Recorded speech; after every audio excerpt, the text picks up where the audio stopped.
I can see the journey that I've made, and it starts to become clearer how I actually moved from painting to costumes, to photography, and then to moving image. My great-great-grandfather was a Nigerian chief.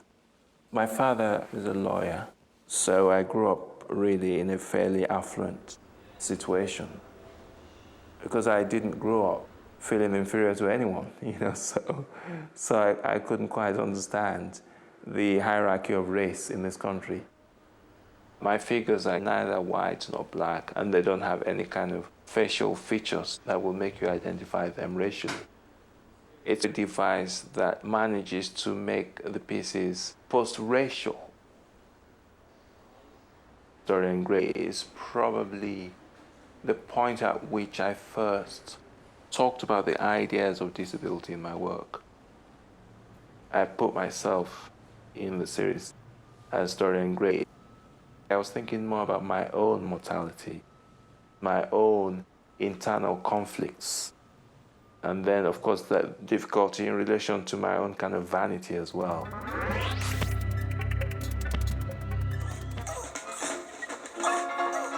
When the Metropolitan Opera said they wanted me to do an opera, they suggested Shostakovich, and then the horse is going to come in like a circus horse. But first prize for me would be to do Gogol's story, The Nose.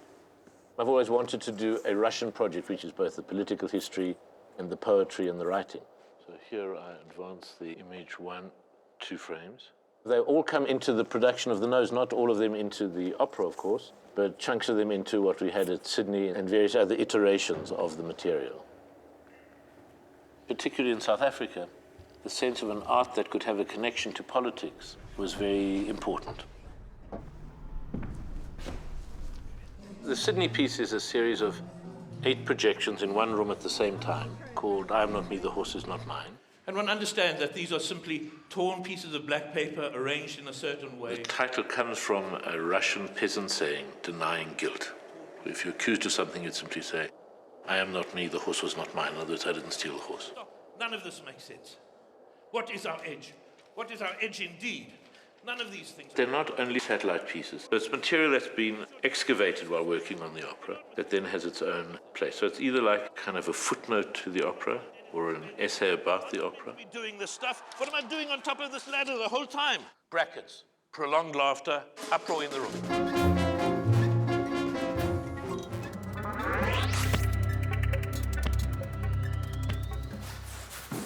I always wanted a lot of attention. I had taken ballet lessons as a child. I wanted everyone looking at me. Then I wanted to be spinning, doing somersaults off the diving tower in Los Angeles. And people look at you when you do that. When I told my mother I wanted to be an artist, she said, "You'll starve in a garret." And in my mind, I thought, yes, that's exactly what I wanted. It turns out that it was really a mission I was on, and it was just about the only thing I thought about, doing art. In the beginning, the art enterprise was doing something important, beautiful, sort of all by yourself. As I got into it and matured, I saw that the most important thing about doing artwork was communicating and having something like a conversation through the work. This Vanishing Point painting that I made, I love it. It's one black thing with 2 little lines on it. I think that's it. So let's see how that looks.